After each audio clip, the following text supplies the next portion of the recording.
দর্শক, আরেকটি খবর। বৈষম্য বিরোধী ছাত্র আন্দোলনের যারা সমন্বয়ক ছিলেন, আমরা সবাই জানি যে তারা এখন বিভিন্ন জেলাতে মত বিনিময় সভা করছেন। এরই মধ্যে কয়েক জায়গায় করেছেন এবং কয়েক জায়গায় কিন্তু বেশ অপ্রীতিকর ঘটনা ঘটেছে। সেটা নিয়ে আমার একটা ভিডিও আছে, আপনারা দেখলেও দেখতে পারেন।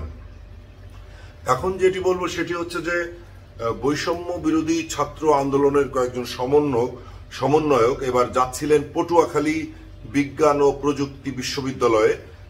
সেখানকার যারা সমন্বয়ক এবং এই আন্দোলনের সাথে সম্পৃক্ত তাদের সঙ্গে একটা মত বিনিময় সভা করতে যাচ্ছিলেন, কিন্তু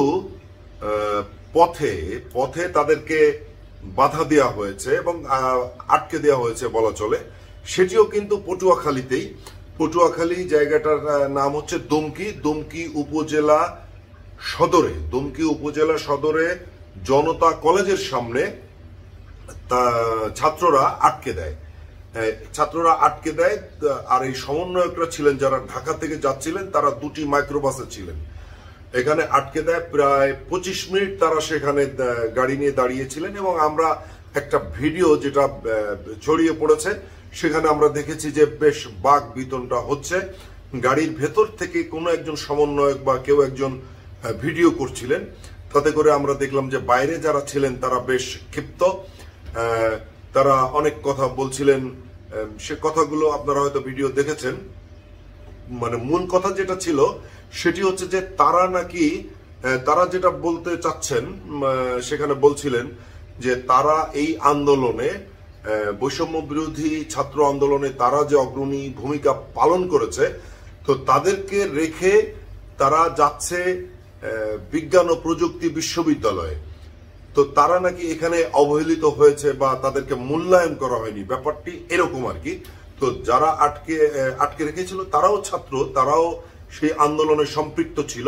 তো তাদের হয়তো দাবি ছিল যে আমাদেরও তো ভূমিকা আছে, তাদের সঙ্গে কেন মত বিনিময় সভা করা হবে না, ওখানে যাচ্ছে, এরকম একটা বিষয় নিয়ে বেশ বাক বিতণ্ডা হয়েছে এবং 25 মিনিট তাদের গাড়ি সেখানে থাকে, গাড়ি যেতে পারছিল না। এবং পরে যেটা আমরা দেখলাম গণমাধ্যমের মাধ্যমে, সেটি হচ্ছে যে আইন শৃঙ্খলা বাহিনী সেখানে গিয়ে তারা তাদের দুটি মাইক্রোবাস নিয়ে বিজ্ঞান ও প্রযুক্তি বিশ্ববিদ্যালয়ে যায় এবং সেখানে তারা মত বিনিময় সভা করেন। কিন্তু এই যে রাস্তায় আটকে দিল, কারা আটকে দিল, এই ব্যাপারে একটা কথা বলেছেন সমন্বয়ক আব্দুল হান্নান মাসুদ। তিনি দাবি করেছেন যে রাস্তায় যাদেরকে, মানে দুমকি উপজেলা সদরে জনতা কলেজের সামনে যারা আটকে রেখেছিল তারা নাকি ছাত্র দলের ক্যাডার, এটি দাবি করেছেন সমন্বয়ক আব্দুল হান্নান মাসুদ। আর এই খবরটি তো এখন অনেক জায়গায় চলে এসছে। আর আমি যেটা দেখেছি হুবহু মানে সেখান থেকে আমি বলছি, সেটি হচ্ছে ৭১-এর একটা খবর থেকে, এবং অন্য টেলিভিশনেও এসছে। তো ৭১-এর খবরটা আমি এখানে আপনাদেরকে জানালাম। এই ছিল ভিডিও। সবাই ভালো থাকবেন, সুস্থ থাকবেন।